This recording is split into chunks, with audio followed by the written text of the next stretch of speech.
जिन्दगी अगर जहर है तो भी जीना पड़ेगा। जिउनु नै जहर पिए जस्तो भनेर अब भिरबाट फाल हालेर मर्न त सकिएन नि।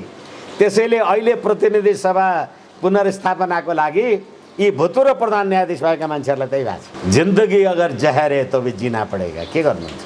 भू राजनीतिक भुमरीमा केपी शर्मा ओलीजी पर्नुभयो भन्दा पनि सामन्त गोयलसँग मध्यरातमा जे कुरा गर्नुभएको थियो त्यसको नतिजा देखिँदैछ। के हो त खास इन्डियाको डिजाइन भनिसके मैले। रका प्रमुखले चाहिँ एकछिन यसमा मलाई लाग्छ हामीले दोहोऱ्याएर क्षमा चाहौँ प्रश्न गर्नै परेन। किनभने सामन्त गोयल आइसकेपछिको यो जुन हाम्रो यो घटना परिस्थिति हामीले हेऱ्यौँ। प्रतिनिधि सभा विघटन भएपछि तपाईँले नागरिकता अध्यादेश ल्याउनु भयो। नागरिकता अध्यादेश ल्याएपछि जो मान्छे बाबुको भन्दा पहिले आफ्नो नेपालमा नागरिकताको मिति छ त्यो मान्छेलाई तपाईँ गृह प्रशासन दिनुहुन्छ भनेदेखि यो देशमा तपाईँ हामी जस्ता पिएचडी गरेका वरिष्ठ अधिवक्ता भएका राजनीति शास्त्रमा 10वटा विज्ञता हासिल गरेका मान्छे होलाौँ, तर 14 वर्ष जेलमा बसेको खड्ग ओली प्रधानमन्त्री छ नि, म प्रधानमन्त्री हुनुपर्थ्यो भनेर हुन्छ? म धेरै जानेछु नि, त्यसले भन्दा पढाइ धेरै छ, राजनीति शास्त्र पनि धेरै जानेछु मैले। म साम्यवाद पनि जान्दछु, प्रजातन्त्र पनि जान्दछु, एकदलीय बहुदलीय निर्दलीय सबै जान्दछु। तपाईँ हुनु नि प्रधानमन्त्री। 15 दिन पुग्दा नपुग्दै चीनले सम्पूर्ण राजनीतिक दलहरूसँग भर्चुअल मिटिङ गरेन? युद्धै गरिराख्नु परेन नि? बन्दुकै हानेर टाउकै काटेर मान्छे मारिराख्नु परेन नि?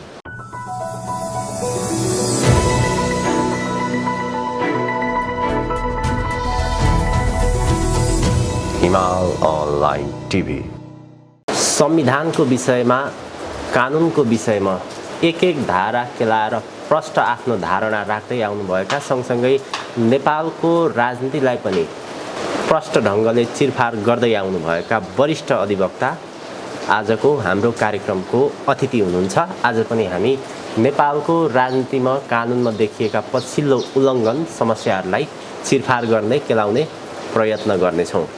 अधिवक्ताजी स्वागत छ यहाँलाई। हजुर धन्यवाद। कानुन व्यवसायीहरूले यति बेला संसद विघटनको बदर र प्रधानमन्त्रीमा देउबाको विकल्प छैन, त्यसै गरी संविधानविद भीमार्जुन आचार्यले राष्ट्रपति र प्रधानमन्त्रीले संविधान र राष्ट्रमाथि सबैभन्दा ठुलो अपराध गरे भनेर भन्नुभएको छ।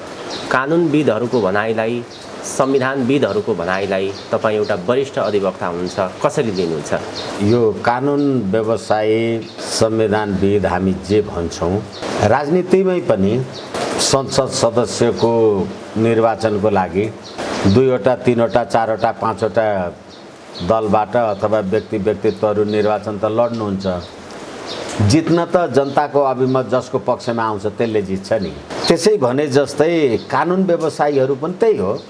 विभिन्न क्षेत्रमा विभिन्न रूपले आफ्ना कुराहरू, आफ्नो तर्क राख्नुहुन्छ र त्यो विचारको विविधता, विचार र अभिव्यक्तिको स्वतन्त्रता नै कानुन व्यवसायीको सौन्दर्यता हो।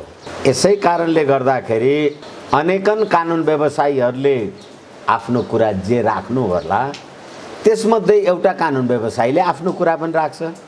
यसै कारण मैले अहिलेको वर्तमान राजनीतिक परिदृश्यमा हामी संविधान र कानुन र राजनीति भन्ने गर्छौँ। संविधान आफै राज्य सञ्चालनको विधान हो। त्यो राज्य सञ्चालनको विधानमा अहिले प्रधानमन्त्री कसलाई दिने कसलाई नदिने, राष्ट्रपतिले ठिक गर्नुभयो बेठिक गर्नुभयो भन्ने कुरा यो राजनीति हो कि संविधान हो?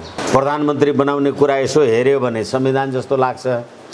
होइन। संविधानको यति धारा बमोजिम 76, 5, 3, 4, 7 बमोजिम त प्रधानमन्त्री हुने नहुने, नियुक्ति हुने नहुने कुरा गर्यो भने चाहिँ फेरि संविधान जस्तो लाग्छ। त्यसै कारणले गर्दाखेरि संविधान र कानुनलाई र राजनीतिलाई हामीले अलग राखेर हेर्न सक्दैनौँ।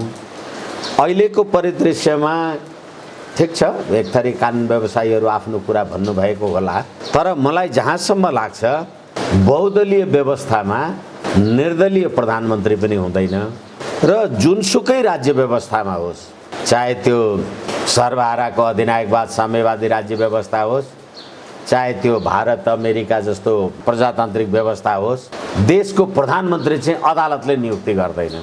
यसैले अहिले सम्मानित सर्वोच्च अदालत समक्ष ठिक छ संविधानको यो धारा मिल्यो यो धारा मिलेन त्यसमा जति भए पनि बहस गरौँला, तयार छु म। तर के हो भनेदेखि प्रधानमन्त्री नै सर्वोच्च अदालतले राखिदियोस् भन्ने कुरा चाहिँ यो मेरो लागि चाहिँ हास्यास्पद र अनौठो विषय हो। यहाँले बहुदलीय व्यवस्थामा निर्दलीय प्रधानमन्त्री हुँदैन भन्ने कुरा गर्दै गर्दाखेरि अहिले कानुन व्यवसायहरूले के भनिरहेका छन् भने संविधानको 76 उपधारा 5 बमोजिम जो सरकार बन्ने प्रक्रिया छ, त्यो सरकार बन्ने प्रक्रियामा अब दल चाहिँदैन, दलको हुइप लाग्दैन, सांसदहरू स्वतन्त्र हुन्छन् र त्यस अन्तर्गत देउवालाई नै प्रधानमन्त्री नियुक्त गर्नुपर्छ भन्ने जो तर्क आइरहेको छ, के अब दल नचाहिने नै हो, सांसद स्वतन्त्र भएकै हो, के हो? अब मैले यो निवेदन गरे जस्तो लाग्छ, फेरि पनि म तपाईँलाई निवेदन गर्छु, यो कमसेकम तपाईँ आग्रहले कुरा नगर्नुहोस्। जसले यो कुरा राख्नु भएको छ उहाँहरूलाई म फेरि भन्दैछु, 76 को 5 उपधारा 3 बमोजिम नियुक्त प्रधानमन्त्रीले उपधारा 4 बमोजिम विश्वासको मत प्राप्त गर्न नसकेमा, उपधारा 3 बमोजिम केपी शर्मा ओलीजी नियुक्त हुनुभएको थियो विश्वासको मत प्राप्त गर्न नसकेपछि, र नियुक्त प्रधानमन्त्रीले उपधारा 4 बमोजिम विश्वासको मत प्राप्त गर्नु पर्थ्यो, प्राप्त गर्न सक्नु भएन, अथवा म प्राप्त गर्न सक्दिनँ भन्नुभयो उहाँले। जेठ 6 गते प्राप्त गर्न नसकेपछि के गर्नु पर्यो भने उपधारा 2 बमोजिमको कुनै सदस्यले, उपधारा 2 बमोजिमको कुनै सदस्यले, उपधारा 2 भनेको के हो? उपधारा 1 बमोजिमको प्रतिनिधि सभामा कुनै पनि दलको स्पष्ट बहुमत नरहेको अवस्थामा प्रतिनिधि सभामा प्रतिनिधित्व गर्ने 2 वा 2 भन्दा बढी दलहरूको समर्थनमा, उपधारा 2 भन्ने बित्तिकै तपाईँ दलभन्दा बाहिर कसरी जानुहुन्छ? उपधारा 2 बमोजिमको कुनै सदस्यले, अब भन्नुहोस् एकछिन, उपधारा 2 बमोजिमको कुनै सदस्य भन्दा त प्रतिनिधि सभामा त धेरै राजनीतिक दलहरू छन्, 3 वटा 4 वटा आफ्नो आफ्नो ठाउँमा, ठिक छ, अहिले हामी कहाँ 4 वटा छन्। 2 बमोजिमको कुनै सदस्यले, कुनै सदस्य भन्ने बित्तिकै तपाईँले एमाले, माओवादी, काङ्ग्रेस भनेर भन्नुहुन्छ, तर उपधारा 2 बमोजिमको दलको सदस्य हो नि यो। तपाईँ दलको सदस्य हुनुहुन्छ भने तपाईँलाई संविधानको धारा 89 कसरी लाग्दैन? अब एकैछिन मान्नुहोस्, हामी उपधारा 89 पनि हेरौँ न। 89 को व्यवस्था के हो भने स्थानको रिक्तता देखाएको कुनै अवस्थामा सङ्घीय संसदको सदस्यको स्थान रिक्त हुन्छ भन्दै मा जुन दलको उम्मेदवार भई सदस्य निर्वाचित भएको हो त्यस्तो दलले सङ्घीय कानुन बमोजिम दल त्याग गरेको कुरा सूचित गरेमा, भनेपछि तपाईँ अहिले राष्ट्रपतिजी कहाँ मलाई प्रधानमन्त्री बनाइदेऊ भन्न गएको मान्छे तपाईँ कुन दलको मान्छे? नेपाली काङ्ग्रेसको मान्छे। फेरि यो कुरामा मलाई त धेरैचोटि मैले भनेको छु, यो जस्तो संसदीय व्यवस्थाको गाई जात्रै हुँदैन। शेरबहादुर देउवाजी अब संविधानको धारा 76 5 बमोजिम उपधारा 5 बमोजिमको कुनै सदस्य भनेर जानुभयो। कुनै सदस्य हुँदा शेरबहादुर देउवाजी नेपाली काङ्ग्रेसको संसदीय दलको नेता हो कि होइन? पक्कै पनि हो। अनि तपाईँ संसद म नेपाली काङ्ग्रेसको संसदीय दलको नेता हुँ भनेर लेख्नुभयो त्यो कागजमा? कुनै सदस्य मात्रै लेख्नुभयो। तपाईँले सर्वोच्चमा रेड दिँदा पनि संसदीय दलको नेता लेख्नु भएको छैन जहाँसम्म म विश्वस्त छु। तपाईँले राष्ट्रपतिलाई ढाँट्ने, अदालतलाई ढाँट्ने, तपाईँ संसदीय दलको नेता हो कि होइन? तपाईँले किन प्रतिनिधि सभाको सदस्य शेरबहादुर देउवा मात्रै लेख्नुभयो? तपाईँले किन प्रतिनिधि सभाको सदस्य केपी शर्मा ओली मात्रै लेख्नुभयो? किनभने तपाईँले उपधारा 2 बमोजिमको कुनै सदस्यले भनेपछि म कुनै सदस्य त हुँ नि भन्नुभयो। तर कुनै सदस्य भने तपाईँ त्यस्तो कुनै सदस्य हो जो संसदीय दलको नेता हो। अब एकैछिन हामीले संविधान बनाएका छौँ अथवा यिनीहरूले संविधान बनाएका छन्, जे भनौँ कुनै सदस्यले प्रतिनिधि सभामा विश्वासको मत प्राप्त गर्न सक्ने आधार प्रस्तुत गरेमा, अब तपाईले राष्ट्रपतिलाई रबर स्ट्याम्प भन्नुहुन्छ, हामी पनि भन्छौँ, सबैजना भन्छौँ। आधार प्रस्तुत गरेमा भनेपछि त्यो आधार हेरिदिनेको तपाईँ संसदीय दलको सदस्य हो कि, तपाईँ संसद सदस्य मात्रै हो कि, तपाईँ निर्दलीय सदस्य हो कि, तपाईँ काङ्ग्रेसको हो कि, तपाईँ एमालेको हो कि, तपाईँ माओवादीको हो कि भन्ने त्यो आधार हेर्नेको राष्ट्रपति। अनि राष्ट्रपतिले हेर्ने हो भने कार्यकारी भएन। के बनाउनु भएको छ भनेको संविधान। प्रदीपजी न न न न न अहिले हामी कुरा गरिराखेका छौँ। मैले प्रश्नको उत्तरलाई सम्बोधन गर्नु पर्ला। मैले गरेको कुरा हो र होइन भनेर मलाई यस्तो लाग्छ, मलाई यस्तो लाग्दैन भनेर तपाईँले भन्नुभयो भने तपाईँ पनि कार्यकारी हुनुभयो नि। खुरुखुरु मैले जे भन्छु त्यही मात्रै भन्ने हो त यो हाम्रो कुराकानीको त अर्थै भएन। यसैका आधार प्रस्तुत गरेमा भने चाहिँ आधार तपाईँले हेर्नु परेन। तपाईँले आधार हेर्दा के देख्नुभयो? केपी ओली संसदीय दलको एमालेको संसदीय दलको नेता छ, म कुनै सदस्य हुँ भनेर आइराखेको छ। लाटो कि बाटो लाज छैन। त्यसै गरेर शेरबहादुर देउवा म कुनै सदस्य हुँ भनेर आएको छ, नेपाली काङ्ग्रेसको संसदीय दलको नेता। यो लाटो कि बाटो आधार छैन। यस्तो पनि हुन्छ भनेको र यस्तो बारेमा कति बहस गर्नु? ठिक छ, अब एकैछिन आधार प्रस्तुत गरेमा राष्ट्रपतिले अब आधार प्रस्तुत गर्ने पनि तपाईँको काम। अब प्रधानमन्त्री नियुक्ति गर्ने, अब म रबर स्ट्याम्प राष्ट्रपति होइन, म आधारमा चित्त बुझ्यो तँलाई प्रधानमन्त्री नियुक्ति गर्छु, आधार चित्त बुझेन गर्दिनँ। म कसरी रबर स्ट्याम्प भएँ? दुवैलाई उहाँले आधार दिनु भएन, किनभने म कार्यकारी भएँ। तपाईँले त रबर स्ट्याम्प भन्नुहुन्थ्यो संविधानको धारा 64ले 65ले प्रधानमन्त्रीले सिफारिस गरेको कुरा ठ्याक्कै मान्नुपर्छ भनेर। 76 को 5 ले त के भन्यो? म आधार पनि हेर्न पाउँछु, चित्त बुझेन भने निकालिदिन्छु तँलाई, चित्त बुझेन भने राख्दिनँ तँलाई। किनभने आधार प्रस्तुत गरेमा राष्ट्रपतिले त्यस्तो सदस्यलाई तपाईँले आधार प्रस्तुत गर्नु भएन, हटाइदिए। ठिक छ, अब यो प्रतिनिधि सभा भङ्गको मुद्दा संवैधानिक इजलासमा गइसकेको छ। सर्वोच्च अदालतले, सम्मानित सर्वोच्च अदालतले यसको छिनोफानो गर्ला चाँडै नै।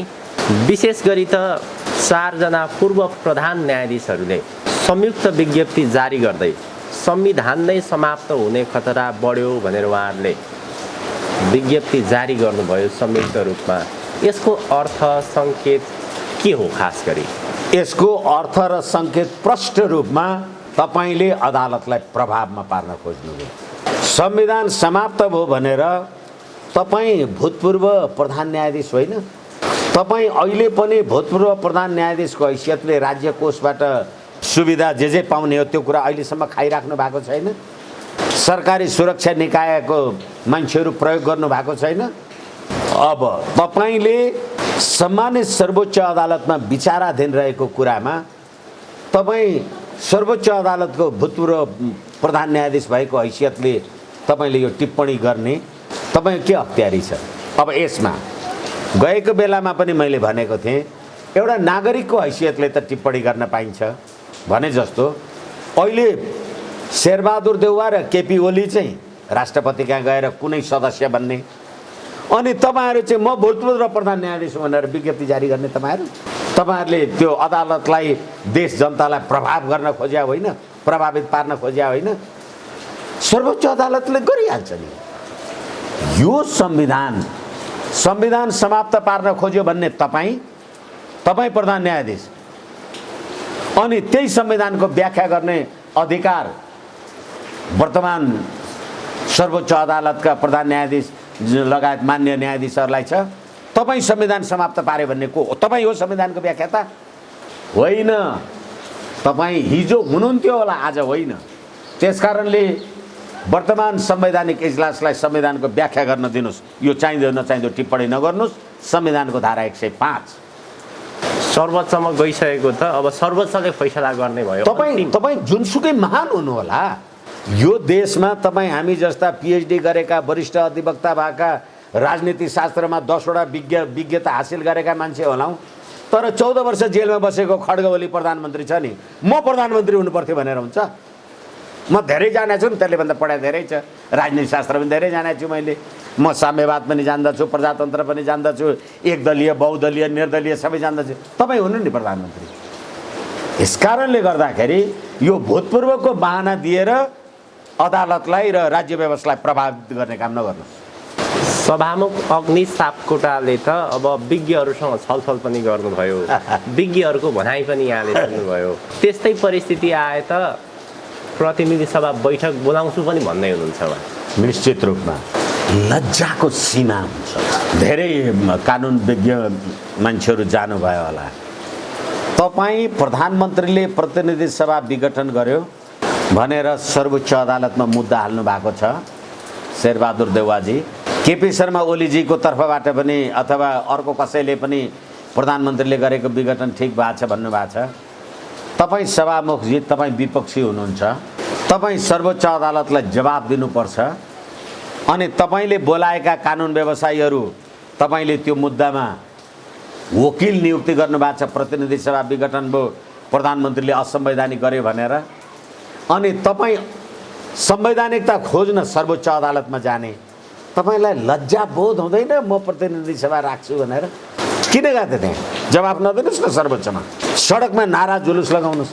लाज हुन्छ कि हुँदैन तपाईँहरूलाई? हिजो पनि मैले आम सञ्चारमा हेर्दै थिएँ, तपाईँहरू अहिले प्रतिनिधि सभा विघटन भएको छ भनेर सर्वोच्च अदालत जानुभएको छ। आदरणीय वरिष्ठ विद्वान साथीहरूलाई पनि म निवेदन गर्छु, तपाईँहरू रिट निवेदकको वकिल हुनुहुन्छ, प्रतिनिधि सभा छैन। तपाईँ संसद भवन गएर संसदीय दलको कार्यालयमा बसेर बैठक गर्ने? जब संसदै समाप्त भयो त्यो तपाईँले त्यसको दुरुपयोग गर्नुभयो कि भएन?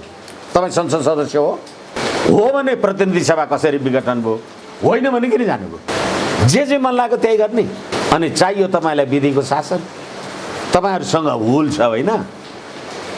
हामी 146 जनाले दरखास्त हालेका छौँ, त्यही भन्न खोजे होइन तपाईँले? यसकारणले गर्दाखेरि विधिको शासन आफूले कति पालन गर्ने याद गरौँ। सम्मान्य सभामुख महोदय, म सम्मानपूर्वक तपाईँलाई भनौँला, तपाईँको विरुद्धमा सर्वोच्च अदालतमा विचाराधीन रहेको मुद्दा के हो? कम्तीमा उहाँ आफैहरू अनुशासनमा रहनु भयो कि भएन भन्ने चाहिँ। अनुशासनको कुरै छोडिदिनुहोस्। योभन्दा ठुलो विधिको रुल अफ ल, विधिको शासनको माखौल उड्ने त अरू कुनै व्यवस्थै हुँदैन। हजुर, यो त संविधान र कानुनको विषय भयो। राजनीतिको विषयको कुरा गर्दाखेरि देश आज यति ठुलो चङ्गुलमा फस्या छ, त्यो चङ्गुलबाट निस्किन्छ कि निस्किँदैन अथवा निस्किएर कता जान्छ, बडो चिन्ता चासोको विषय बनेको छ। यही सन्दर्भमा पूर्व प्रधानमन्त्री बाबुराम भट्टराईले के भनेका छन् भने केपी ओली भू राजनीतिक भूमरीमा फस्दै हुनुहुन्छ, उहाँ एउटा गोटीमा फस्दै हुनुहुन्छ। उहाँले त्यसो भन्नुभएको छ। उहाँले भन्न खोज्नु भएको अर्थ के हो? यो कहाँनिर फस्या हो? पहिलो कुरा त फेरि पनि दिल्लीमा 12 बुँदे समझदारी गर्दा केपी ओलीजी र बाबुराम भट्टराईजी कहाँ हुनुहुन्थ्यो? पुष्पकमल दाहाल, शेरबहादुर देउवा, सुशील कोइराला या गिरिजा कोइराला, यी जो कुलङ्गार हुन् कि महान हुन् कि यी कहाँ थिए? त्यसैको निरन्तरता स्वरूप र केपी शर्मा ओली भू राजनीतिक भुँवरीमा फस्दै हुनुहुन्छ भन्यो भने केपी शर्मा ओली भू राजनीतिक भुँवरीमा फसेको चिन्ता बाबुरामलाई किन छ? के कारणले उहाँले यो समयमा यो सन्दर्भमा त्यसो भन्नुको कारण सङ्केत के हो खास? हो, त्यसैले पहिलो कुरा उहाँलाई केपी शर्मा ओलीको चिन्ता किन चाहियो? देश फस्दैछ कि छैन? र फेरि अर्को कुरा के हो भने तपाईँ जुन कुरा भन्नुहुन्छ त्यसको आधार र कारण दिनुहोस् न। तपाईँले हिजो पनि केपी शर्मा ओली, शेरबहादुर देउवा, प्रचण्ड भएर चाहिँ 9 अर्ब भ्रष्टाचार गरे बुढी गण्डकीमा भन्नुभएको थियो। प्रमाण दिन्छु, दिन सकिने भने झुन्डिन्छु भन्नुहुन्थ्यो। तपाईँले आधार र कारण दिनुभयो? तपाईँलाई जतिखेर जे मन लाग्यो त्यही भन्ने? अनि तपाईँले बाबुराम भट्टराई जस्ता मान्छे जसले केपीलाई भस्मासुर भनेका छन्, त्यस्ता मान्छेको बारेमा टिप्पणी गर्नु नै म त समयको बर्बाद जस्तो लाग्छ। होइन भने यति कारण यो परिस्थिति र परिबन्धले गर्दाखेरि केपी शर्मा ओली भुमरीमा परोस्, हामीलाई के मतलब? देश कहाँ गइरहेछ? देश भुमरीमा परेको छ कि छैन? मुलुकको राष्ट्र, राष्ट्रियता, राष्ट्रिय एकता, अखण्डता, स्वाधीनता, सम्प्रभुसत्ता, नेपाली जनताको स्वास्थ्य, सुरक्षा, समृद्धि, दीर्घायु उनीहरूको स्वास्थ्य सुरक्षा के भएको छ? मैले जोड्न खोजेको उहाँहरू हिजो माओवादी जनयुद्ध लड्दाखेरि 10 वर्ष भारतमै बसेर जनयुद्ध गर्नुभयो, 12 बुँदे गर्दा सँगै हुनुहुन्थ्यो। तर अहिले आएर चाहिँ केपी ओली एउटा भू राजनीतिक घुमरीमा फस्नुभयो, उहाँ विदेशीको गोटी बन्नुभयो भन्ने जो चिन्ता व्यक्त गर्नुभयो नि, त्यसको आशय के थियो भन्दा? अब एउटै आमाले जन्माएका दाजुभाइहरूको बिचमा न अंश मुद्दा हुन्छ, एउटै परिवारमा अंशियारको बिचमा न काटाकाट मारामार हुन्छ। अनि एउटै ओथाराबाट अथवा एउटै खोरबाट कुकुरले 4वटा छाउरा जन्मायो भनेदेखि तिनीहरूको बिचमै न झगडा हुन्छ। त्यसकारणले गर्दा 12 बुँदे समझदारीका यी पृष्ठपोषकहरू, त्यो ओथाराबाट निस्केकाहरू कहिले यसलाई गाली गर्छ, कहिले कसले त्यसलाई गाली गर्छ, कहिले कसले त्यसलाई गाली गर्छ। भर्खरै अस्ति हामीले हेरेनौँ, सुब्रमण्यम स्वामीले त नेपालमा सरकार परिवर्तन गर्ने कुरामा माओवादीहरूले राज्य सत्ता पायो भने त चिनको आधिपत्य हुन्छ भनेर उहाँले भनेको 15 दिन पुग्दा नपुग्दै चिनले सम्पूर्ण राजनीतिक दलहरूसँग भर्चुअल मिटिङ गरेन, गरेन। त्यसको अर्थ चाहिँ अहिले भारतले केपी ओलीलाई काँध थाप्यो, बाबुराम भट्टराईलाई फुत्त छोडिदियो। त्यसकारण तपाईँ मैले भनेको कुरा मानेर आफ्नो आमा बहिनी र दाजुभाइलाई मार्न तयार हुनुहुन्छ भने तपाईँलाई तपाईँको घर परिवारले माया गर्नुपर्छ।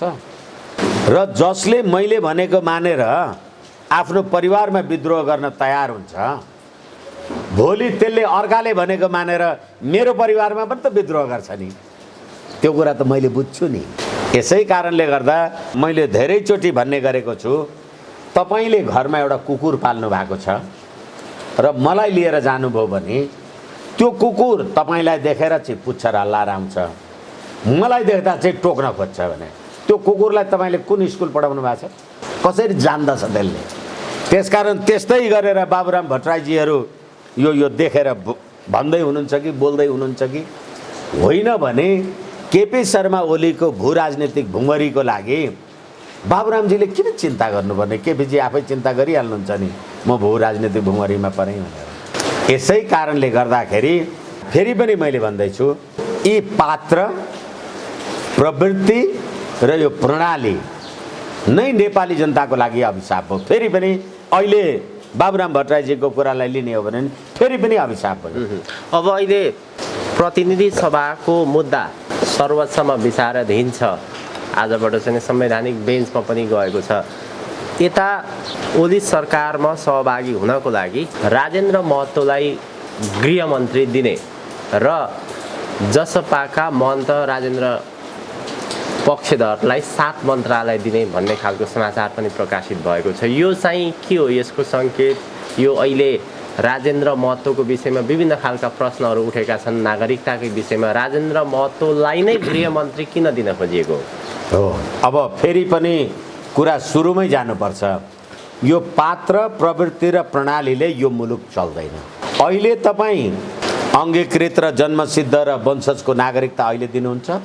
अहिले तपाईँ बाबुको भन्दा पहिले आफ्नो नागरिकता लिएका मान्छेहरूलाई तपाईँ अहिले राजनीतिको उच्च ठाउँमा लिएर जानुहुन्छ। अनि त्यहाँबाट निर्वाचनको घोषणा गर्नुहुन्छ। निर्वाचनको घोषणा गरिसकेपछि नागरिकता विधेयक ल्याएर वंशजको नागरिकता दिने भनेपछि तराईमा सम्पूर्ण मान्छेहरूलाई भोट हाल्ने अधिकार बढाउनुहुन्छ र राजेन्द्र महतोलाई राख्नुहुन्छ भने हेर्नुहोस् भोलि यो देशमा प्रतिनिधि सभाको चुनाव कसले जित्छ कसले हार्छ। यसै कारणले भू राजनीतिक भुमरीमा केपी शर्मा ओलीजी पर्नुभयो भन्दा पनि सामन्त गोयलसँग मध्यरातमा जे कुरा गर्नुभएको थियो होला त्यसको नतिजा देखिँदैछ। र नेपाली जनताले, त्यसैले मैले भन्दैछु, नेपाली जनताले यो पात्र, प्रवृत्ति र प्रणालीलाई अन्त्य गर्नको लागि तयार हुनुहुन्छ। के हो त खास इन्डियाको डिजाइन? अब भनिसके मैले। रका प्रमुखले चाहिँ एकछिन यसमा मलाई लाग्छ हामीले दोहोऱ्याएर क्षमा चाहौँ, प्रश्न गर्नै परेन। किनभने सामन्त गोयल आइसकेपछिको यो जुन हाम्रो यो घटना परिस्थिति हामीले हेऱ्यौँ। प्रतिनिधि सभा विघटन भएपछि तपाईँले नागरिकता अध्यादेश ल्याउनु भयो। नागरिकता अध्यादेश ल्याएपछि जो मान्छे बाबुको भन्दा पहिले आफ्नो नेपालमा नागरिकताको मिति छ त्यो मान्छेलाई तपाईँ गृह प्रशासन दिनुहुन्छ भनेदेखि अब यो देशमा राजेन्द्र महतोलाई भोट हाल्ने मान्छेहरूको लाखौँ लाख मान्छेहरूको सङ्ख्या बढाएको होइन तपाईँले जन्मसिद्ध बनाएर। अनि तिनीहरूले मत अब तिनीहरूले प्रदीप धामीलाई हाल्छ कि राजेन्द्र महतोलाई हाल्छ। अब त्यसैले प्रतिनिधि सभामा सरिता गिरी र राजेन्द्र महतो मार्काका मान्छेहरू 90% जितेर आएपछि त सिद्धियो नि तपाईँको मुलुक। युद्धै गरिराख्नु परेन नि, बन्दुकै हानेर टाउकै काटेर मान्छे मारिराख्नु परेन नि। अब केपी त्यही हो राजनीति। ओलीले भारतको इन्ट्रेस्ट अनुरूप उहाँले नागरिकता विधेयक अध्यादेशबाट जारी पनि गर्नुभयो। राजेन्द्र महतोलाई गृहमन्त्री बनाउने भन्ने कुराहरू पनि आइरहेको छ। फेरि यही सामन्त गोयलले अथवा भारतका केही विज्ञहरूले पूर्व राजा ज्ञानेन्द्र शाहलाई भेटेको कुरा पनि छ। के हो यो दोहोरो खेल, के हो यो? राजनीति सम्भावनाको खेल हो। राजनीति कहिले सिधा बाटो हिँड्दैन, जहिले पनि तलमाथि उपर निचे आदि इत्यादि गरेर हिँड्या हुन्छ। अहिले तपाईँले जिज्ञासा राख्नु भए अनुसार नेपालले हटाएको अथवा यिनीहरूले है यही पात्र प्रवृत्ति र प्रणालीले 12 बुँदे समझदारीमा त थिएन, गणतन्त्र संघीयता धर्मनिरपेक्षता थिएन, धेरैचोटि भन्यौँ हामीले। तर यिनीहरूले यो संविधान ल्याउँदाखेरि हामीले गणतन्त्र कार्यान्वयन गऱ्यौँ भन्दा त्यसको 15 वर्ष लागेपछि भारतले कुम्भ स्नानमा ज्ञानेन्द्रलाई श्री 5 भनेर किन बोलायो? के उनीहरूले श्री 5 राखिदिने र निकालिदिने हो? नेपाली जनताले त निकाले, अथवा यी पात्र प्रवृत्ति र प्रणाली त श्री 5 त हटाएको थियो होला नि। खोइ त त्यो श्री 5 कै हैसियतमा पुग्यो आयो। यहाँ श्री 5 कै पूर्व पश्चिम जे भने पनि पूर्व भन्नुहोस् कि पश्चिम भन्नुहोस्, श्री 5 मा आराधिराज त भन्नै भएको छ भनेदेखि। र अहिले धर्मनिरपेक्ष भर्खरै हिजो अस्तिको दिन हामीले हेरेनौँ प्रदीपजी, यो देशको प्रधानमन्त्रीले बुद्ध जयन्तीको अवसरमा के सन्देश दिनुभयो? अनि बुद्ध जन्मेको देश धर्मनिरपेक्ष, अनि तपाईँ बुद्ध धर्मको सन्देश संसारलाई दिनुहुन्छ र तपाईँ प्रधानमन्त्री। यो त्यसैले मैले भनेको यो पात्र प्रवृत्ति र प्रणाली नै नेपाली जनताको लागि होइन। हाम्रो इतिहास, संस्कृति, सभ्यता, भूगोल, मूल्य, मान्यता यही प्रधानमन्त्री पशुपतिमा जलाहारी चढाउने, यही पशुपतिलाई, यही प्रधानमन्त्रीलाई अयोध्या राम जन्मभूमि चाहिने, अनि यसैलाई सी जिनपिङ आउँदाखेरि भगवान बुद्धको देशमा तपाईँलाई स्वागत छ भन्ने, अनि शान्तिका अग्रदूत भगवान बुद्ध राजा शुद्धोधनकै छोरा हुन्, अहिले पनि ज्ञानेन्द्रलाई श्री 5 भनेर कुम्भ स्नानमा लिएर आउने। मैले त अझ प्रधानमन्त्रीजीले मन्त्री परिषद विस्तार गर्दै गर्दा ए राजावादी हुँ भन्ने मान्छेहरूलाई पनि राख्छन् अरे भन्ने हल्ला बजारमा पनि सुनेको छु। त्यस कारणले गर्दाखेरि राजनीति स्ट्रेट कोर्समा हिँड्दैन। भोलि के हुन्छ के प्रतीक्षा गर मेरी मायालु, समयले मानिसलाई कहाँ कहाँ पुर्याउँछ भन्छ नि। त्यसैले जहाँ पनि पुग्न सकिन्छ, तपाईँ प्रतीक्षा गर्नुहोस्, हेर्नुहोस्। सिधा बाटोमा हिँडेको भए त अब अहिलेका प्रधानमन्त्री केपी शर्मा ओली नै हुन्, जसले पशुपतिमा सुनको जलाहारी, अरबको सुनको जलाहारी चढाउनु भयो, राम र सीताको माडीमा मूर्ति स्थापित गर्नुभयो। तर फेरि तेस्रो पटक प्रधानमन्त्रीको शपथ लिँदै गर्दाखेरि उहाँले ईश्वरको नामै लिनु भएन। फेरि राजनीति सिधा बाटोमा हिँड्दैन, प्रतीक्षा गर्नुपर्छ भने चाहिँ यही हो। एउटा कुरा तपाईँहरूले याद गर्नुहुन्छ कि गर्नुहुन्न? त्यो भगवानको मन्दिरमा पूजा गर्न जाँदा दिउँसै बत्ती किन बालेको? भित्र अँध्यारो भएर हो कि? मम ज्ञान प्रकाशाय दीप ज्योति नमस्तुते भन्छ। तिम्रो ज्ञान सधैँ अन्धकार छ, त्यो दिउँसो होस् कि अँध्यारो होस्, त्यसैले दीप प्रज्वलन गरिरहनुपर्छ। त्यसैले केपी ओलीजी पनि दीप प्रज्वलन गर्दै हुनुहुन्छ। बाबुराम भट्टराईजीलाई पनि अब यो भू राजनीतिक अवस्थाले तल र माथि गर्यो। अनि बाबुराम भट्टराईजी पनि मध्यरातमा कुलङ्गार भनेको केपी शर्मा ओलीकोमा गएर प्रधानमन्त्रीको कुरा गर्यो। मम ज्ञान प्रकाशाय दीप ज्योति नमस्तुते। त्यही दीप ज्योति खोज्दै हुनुहुन्छ सबै। तर फेरि पनि मैले भन्दैछु, नेपाल र नेपाली जनताको राष्ट्रिय एकता, हित, समुन्नति र यो राष्ट्रको सम्प्रभुताको रक्षाका लागि यो प्रणालीको अन्त्यको अर्को विकल्प छैन। यो संविधान, यो व्यवस्था अन्तिममा जाँदै लाग्दाखेरि त्यसैको बछिटाहरू अहिले देखिरहेको छ र केही मानिसहरू यो संविधान जाने भयो, यो व्यवस्था जाने भयो भनेर चिन्तित भइरहेको अवस्था हो। यो संविधान जाने भयो भनेर उहाँहरूलाई चिन्ता होइन, यो संविधान र गणतन्त्रको आवरणमा जे खान पाइराखिएको थियो त्यो जाने भयो भन्ने चिन्ता मात्रै हो। त्यो चिन्ता त्यति हो। किनभने कहिलेकाहीँ भन्ने गर्छौँ, जिन्दगी अगर जहर है तो भी जीना पड़ेगा। जिउनु नै जहर पिए जस्तो हो भनेर अब भिरबाट फाल हालेर मर्न त सकिएन नि। त्यसैले अहिले प्रतिनिधि सभा पुनर्स्थापनाको लागि यी भूतपूर्व प्रधान न्यायाधीश भएका मान्छेहरूलाई त्यही भएको छ। सेवा सुविधा जाने हो, सबै कुरो जाने हो। जिन्दगी अगर जहर है तो भी जीना पड़ेगा। के गर्नुहुन्छ? हस्, अत्यन्त धेरै धन्यवाद यहाँको महत्त्वपूर्ण समय र विचारको लागि। हस्, हिमालय अनलाइन टेलिभिजनलाई हार्दिक नमन प्रणाम, धन्यवाद, नमस्कार।